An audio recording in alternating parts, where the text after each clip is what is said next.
Sibab deyirsən məndə, CBDA deyirsən məndə. Hamıya salam, mənim adım Güneldir və mən biznes analitik kimi çalışıram və bu gün CBDA imtahanı haqqında danışmaq istəyirdim. CBDA ümumiyyətlə nədir? Bu biznes data analitikaya yönəlmiş bir sertifikatdır və biznes data analitika nədir? Müxtəlif texnikalardan və yanaşmalardan istifadə edərək biznes datanı analiz etmək və ondan müxtəlif bir insightları çıxartmaqdır. Yəni məqsəd dataya əsaslanan, doğru olan, daha əsaslandırılmış qərarlar verməkdir. Bu imtahan da əslində nəyi yoxlayır? Biz datanı necə başa düşürük, onu necə analiz edirik və biznes qərarlarına necə çeviririk? Mən CBDA imtahanına öz study clubımla hazırlaşmağa başladım.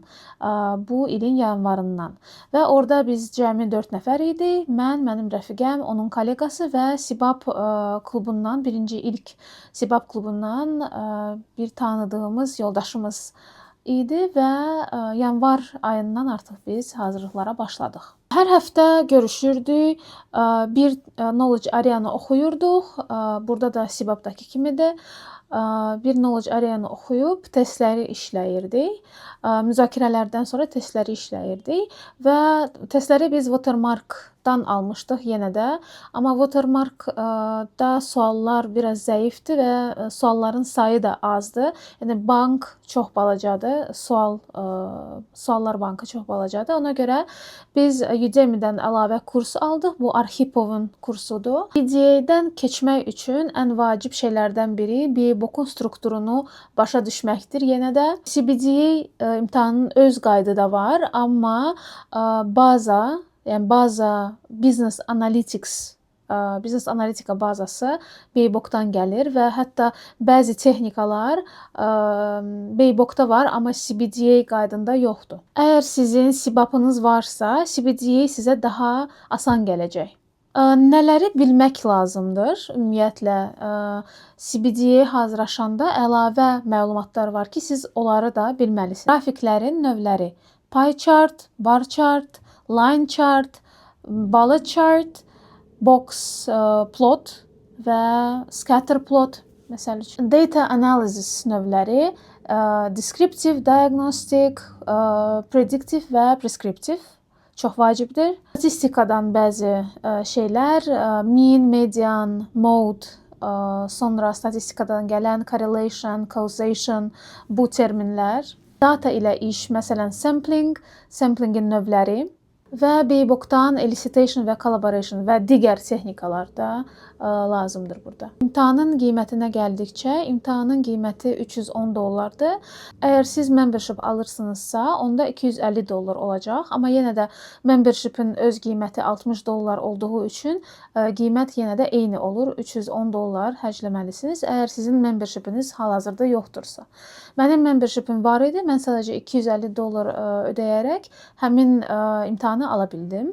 CBDA imtahan üçün sizə əvvəlcədən application lazım deyil. Sibab-da siz application-ı verirsiniz, birinci apply eləyirsiniz, öz təcrübənizi yazırsınız, 2 nəfər reference kimi qoyursunuz bu anketdə. Burada CBDA üçün bu lazım deyil.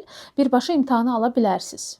Ən böyük fərqlərdən biri də nə idi? Mən adətən sertifikatları hansısa imtahan sentrlərində verirəm. Burada isə bu imtahanı ancaq onlayn vermək olur. Sentrdə mənim üçün hansı bir imtahan sentrində imtahanı vermək daha rahatdır. Niyə? Çünki orada bəzi öhdəlikləri artıq mən delegation eləyirəm həmin imtahan sentrinin üzərinə. Çünki internet problemləri və hansısa bir texniki problemlər olsa, bu artıq bu imtahan sentrinin üzərində olur. Yəni onların məsuliyyəti olur. Ona görə imtahanı yenidən başlamaq lazım olarsa, bu artıq sentrin məsuliyyəti olacaq. Məndə isə belə bir şey də oldu. Bu dəfə mən imtahanı book edəndə mən elə bilirdim ki, yəni imtahan sentrində imtahanı book eləyəndə o ancaq gündüz vaxtı olur və mən 12:30 gördüm, book elədim və bu 12:30 AM idi və yaxşı ki, mən vaxtında gördüm ki, bu gecə vaxtıdır, imtahan gecə vaxtı olmuşdu. Bu da stres faktorlardan biri idi əslində. Yəni bu dəfə imtahanı mən gecə saat 1-in yarısında verməyə başladım. İmtahan günü ümumiyyətlə necə keçir? Sakit bir otaqda olmalısınız.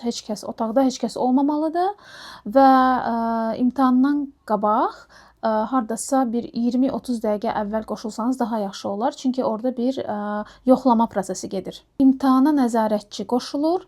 Siz o nəzarətçiyə öz otağını göstərirsiniz, yəni bütün divarları, masanın üstünü, masanın altında nəsə varsa onu göstərirsiniz.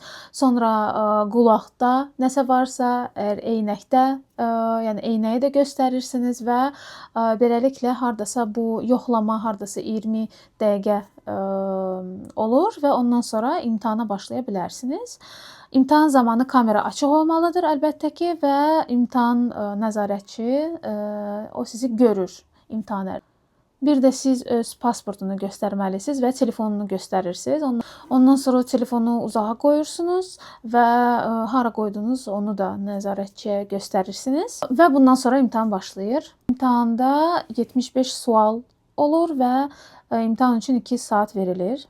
Həmin sualları skip edib ondan sonra onlara qayıtmaq da olur, review eləmək də olur, flag eləyib sonra qayıtmaq da olur bu suallara. Bütün suallara cavab verdikdən sonra siz həm nəzarətçiyə çata da yaza bilərsiniz ki, mən bütün suallara cavab verdim və indi nə edim soruşa bilərsiniz. Ya birbaşa imtahanı finish your exam düyməsinə basırsınız və imtahan bitir. Və imtahan bitəndən sonra hardasa 30 dəqiqə sonra sizin e-mailinizə nəticələr gəlir və siz orada target ya da above target görə bilərsiniz, amma dəqiq faiz sizə göndərilmir. Yəni siz bu imtahanda neçə faiz yığdığınızı bilmirsiniz.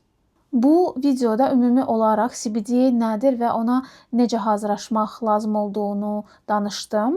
Növbəti videoda isə bu sertifikatı real iş mühitində necə tətbiq elədim, ondan danışacağam.